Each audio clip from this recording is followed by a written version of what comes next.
Hi sir. Hi అండి. Sir నమస్కారం. మీ పేరు సార్? నా పేరు నూకరాజు నాయుడు. సార్ మొన్న కేసులో ఎవరైతే అంబటి రాంబాబు గారు ఉన్నారో ఆయన పైన పెట్టిన కేసులో కూడా ఆయన జైలుకి వెళ్తూ అక్కడ నుండి రిమాండ్కి వెళ్తూ కూడా ఆయన బయటకు చేతులు కారులో నుంచి ఇలా ఏదో సాధించిన వ్యక్తిగా ఏదో పొందిన వ్యక్తిగా నాకు అవార్డు వచ్చింది అనే విధంగా ఆయన అలా చేయలు ఇట్లా ఊపుతూ వెళ్ళడం అయితే జరిగింది. అంటే ఆయన చేసింది తప్పే, అది ఆయనకు కూడా తెలుసు. బట్ ఆయన అలా చేయడం ఎంతవరకు కరెక్ట్? అంటే ఏదో సాధించినట్టు. ఇప్పుడు రాజకీయాలలో ఎంత పెద్ద నేరం చేస్తే, ఎంత ఆర్థిక నేరం చేసినా పెద్ద హీరోల్లో ఫీల్ అయిపోతున్నారు. నిజంగా ఈ మధ్యకాలంలో రాజకీయ నాయకులు ఆర్థిక నేరస్తులుగా మారిపోయారు. 100 కోట్లు 1000 కోట్లు 100 కోట్లు దోసిన వాడి కంటే 1000 కోట్లు దోసిన వాడు హీరోలాగా ఫీల్ అవుతున్నాడు. నిజంగా ప్రజాకంటకులు మీరు, ఆర్థిక నేరస్తులు. నిజంగా ఎవరైనా రాష్ట్రంలో ఆర్థిక నేరం జరిగిందంటే అది బిడ్డల భవిష్యత్తు నాశనం చేయడానికి గల కారణం. ఈవేళ వీళ్ళు చేసిన ఆర్థిక నేరాలకు గాను ఒక తరం బిడ్డలు భవిష్యత్తు నాశనం అయిపోయింది. వీళ్ళు హీరోల్లా ఫీల్ అవుతూ జైలుకి వెళ్ళి పెద్ద మోనార్కుల్లాగా, ఏదో స్వతంత్ర సమరయోధుల్లాగా, వీళ్ళని మించినటువంటి వ్యక్తులు ఎవరూ లేనట్టు అడవిలో జంతువులతోనూ, సింహాలతోనూ, పులులతోనూ పోల్చుకుంటూ ముందుకెళ్తున్నారు. ఈ సాంప్రదాయం మంచిది కాదంటాను నేను. ఏదైనా ప్రజాసేవలో ముందుండి నేను గొప్పవాడిని అని చెప్పుకుంటే బాగుంటుంది తప్ప ఆర్థిక నేరస్తులు చేస్తూ, తప్పులు చేస్తూ, సమాజంలో విచ్ఛిన్నకర శక్తుల్లా మారిపోతూ, డాంబికాలు బలుకుతూ, మేషాలు దూవుతూ, గడ్డాలు దూవుతూ ముందుకెళ్తున్నారు. మరి ఈ సాంప్రదాయం ఎంతవరకు కరెక్టో నాకైతే ఏం అర్థం కావట్లేదు. ఏదేమైనా ఇప్పుడు ఉన్నటువంటి పరిస్థితుల్లో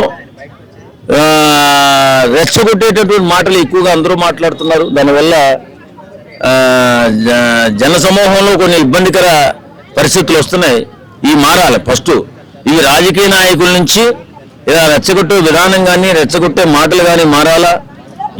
యువత భవిష్యత్తు కోసం పోరాటం చేయాలా, పాటుపడాలి. అంతే తప్ప ఇలా జైలుకి వెళ్ళినోడు నేను ఏదో గొప్ప అయిపోయాను జైలుకి వెళ్ళానని చెప్పి ఈ మధ్య కొంతమంది అంటున్నారు జైలుకున్న వెళ్ళిన వాళ్ళంతా ముఖ్యమంత్రులు అయిపోయారు అని. ఆయన పైన పెట్టిన 50 కేసులు ఏవైతే అవి ఇంత గతంలో ఉన్నవా, లేదంటే ఇప్పటికిప్పుడు పుట్టుకొచ్చినవా, లేదంటే కావాలనే పెట్టినవా అని అది అర్థం కాకుండా ఉంది. అది ఎంతవరకు నిజం సార్? కేసులు అనేవి రాజకీయాల్లో ఉన్నప్పుడు పడుతూనే ఉంటాయండి. ఆపోజిట్ పార్టీలో ఉన్నప్పుడు వీళ్ళు వెళ్ళి ధర్నాలు చేయడం, కొంచెం జనాల్లో ఇబ్బంది కలిగించడం, పోలీసు వారు కేసులు పెడుతూనే ఉంటారు. అది పెద్ద రాజకీయవేత్తలకి అది పెద్ద సమస్య ఏం కాదు. కాకపోతే అంటే ఈ మధ్య కాలంలో జనాలను రెచ్చగొట్టి విచ్ఛిన్నకర శక్తుల్లా మారిపోయి గొడవలు సృష్టించి, గొడవలు గందరగోళం సృష్టించి అభివృద్ధిని మరుగున పరిచేసి వీళ్ళ గొడవ మొత్తం కూడా పాపులర్ అయి తిరుగుతున్నారు వీళ్ళు. ఇది అభివృద్ధికి ఆటంకం అని చెప్పి నేను అంటాను. కాబట్టి ఇలాంటి వ్యక్తుల్ని మనం నమ్మి రేపు ఫ్యూచర్లో గెలిపించినట్లయితే వాళ్ళు మన నుంచి మనకి సేవ చేయకపోగా మన భవిష్యత్తుకి ఒక అడ్డంగా మారుతారు. కాబట్టి ఇలాంటి వ్యక్తుల్ని మనం నిర్మూలించవలసిన అవసరం ఉంది. ఎవరైనా అరాచక శక్తిగా మారినప్పుడు ఆ వ్యక్తి రాజకీయాల్లో ఉంటే తప్పనిసరిగా బుద్ధి చెప్పాలి ఆయనకి. కాబట్టి అంబటి రాంబాబు ఇవాళ మేషాలు దవ్వడం, గడ్డలు దవ్వడం ఇది ఒక హేయమైన చర్య. అలా దువ్వకూడదు, అలా రెచ్చగొట్టకూడదు, అలా మాట్లాడకూడదు. అదేవిధంగా ఈ లడ్డు విషయంలోనే భాగంగా పవన్ కళ్యాణ్ గారు ఒక ట్వీట్ చేశారు. ఏమని? ఇప్పుడు ముస్లిమ్స్ కి వాళ్ళ మసీద్ గానీ వాళ్ళకి గానీ ఒక బోర్డు ఉంది, క్రిస్టియన్ బైబిల్ కి ఒక బోర్డు ఉంది, హిందూ సనాతన ధర్మానికి కూడా ఒక బోర్డు ఉండాలి. అంటే ఇలాంటిది ఏదైనా తప్పు జరిగినప్పుడు వెంటనే శిక్షించే ఆ తప్పుని తప్పు అని చెప్పి అట్లా బోర్డు ఉండాలి. ఒకటి సనాతన ధర్మానికి కూడా ఒక బోర్డు ఉంటే వాళ్ళే ప్రశ్నిస్తారు, తప్పు జరిగిన వెంటనే అక్కడ రియాక్షన్ ఉంటుంది అని చెప్పి పవన్ కళ్యాణ్ గారు అయితే ట్వీట్ చేశారు. దీనికి మీరు ఏ విధంగా చెప్తారు?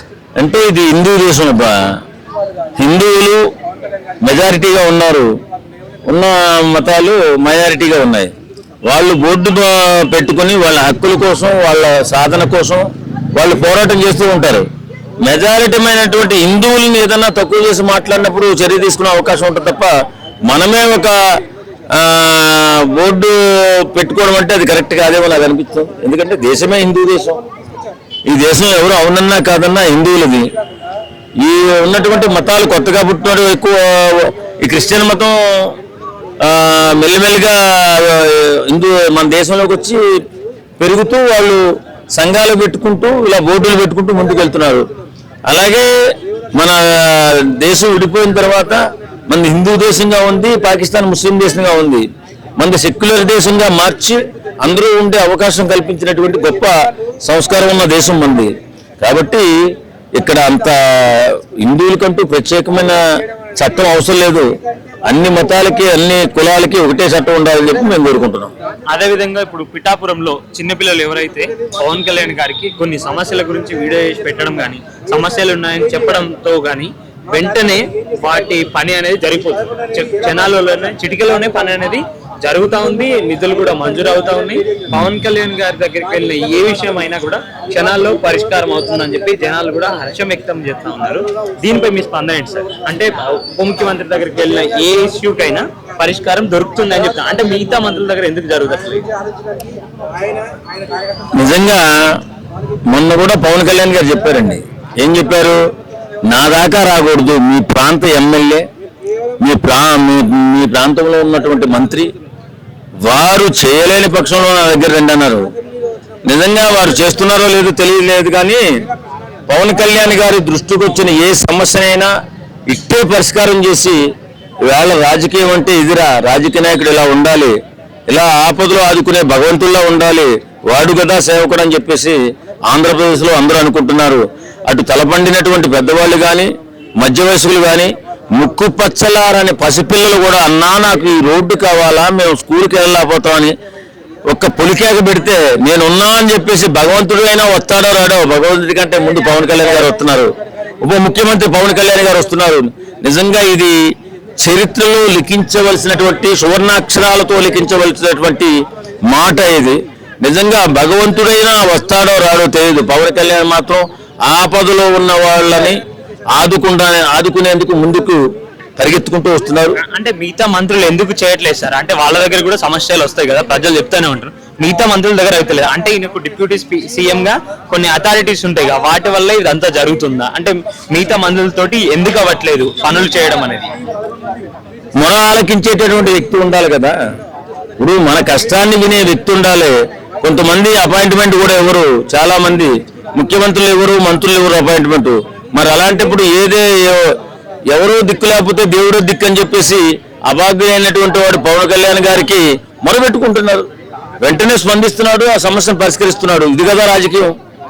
అంతేగాని ఇప్పుడు ఆ మంత్రి చేయలేదు, ఈ ఎమ్మెల్యే చేయలేదంటే వాళ్ళు చేయలేకపోవచ్చు. కాబట్టి నేనేమంటానంటే అంత ఫాస్ట్గా స్పందించే వ్యక్తులు చాలా అరుదుగా ఉంటారు.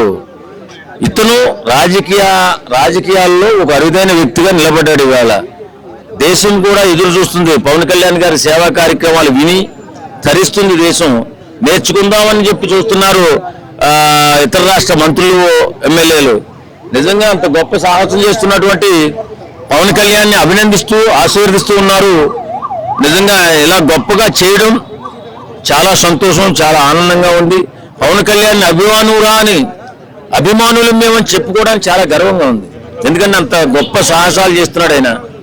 చాలా సంతోషంగా ఉంది, చాలా ఆనందంగా ఉంది. అలాంటి గొప్ప వ్యక్తులు రాజకీయాల్లోకి రావాలా, ప్రజాసేవలో ఉండాలా. కొంతమంది చాలా మంది ఏవో పెద్ద పెద్ద వ్యాపారాలు పెట్టుకుని ఐస్థాయికి వెళ్ళి వేళ రాజకీయాల్లోకి వద్దాం అనుకునేటటువంటి వాళ్ళు రాజకీయం అంటే స్వార్థపూరితమైందని చెప్పేసి రావడం మాట్లాడుతున్నారు. కాదు, పవన్ కళ్యాణ్ చూడండి, పవన్ కళ్యాణ్ గారు చేస్తున్న పనిని చూడండి, పవన్ కళ్యాణ్ గారు స్పందించే తీరును చూడండి. గొప్పవాళ్ళు మీరు రాజకీయాల్లోకి రండి. పవన్ కళ్యాణ్ గారు అభాగ్యుల పట్ల, పేదల పట్ల ఎంత ఉదార స్వభావంతో ఉన్నాడో మీరు కూడా ఉదార స్వభావం చూపించి అట్టడుగున్నటువంటి పేదల్ని ఈ మన ప్రపంచంలోకి మనలాగే హ్యాపీగా బతికే విధంగా తయారు చేయడానికి మీరు రాజకీయాల్లోకి రండి అని చెప్పి మేము కూడా కోరుకుంటున్నాం. ఈ వీడియో కనుక మీకు నచ్చినట్లయితే లైక్ చేయండి, షేర్ చేయండి. మరిన్ని వీడియోస్ కోసం మా ఛానల్ని సబ్స్క్రైబ్ చేయండి. మీ అభిప్రాయాలు మాకు కామెంట్స్ రూపంలో చెప్పండి. మరిన్ని వీడియోస్ కోసం మా ఛానల్ని సబ్స్క్రైబ్ చేయండి.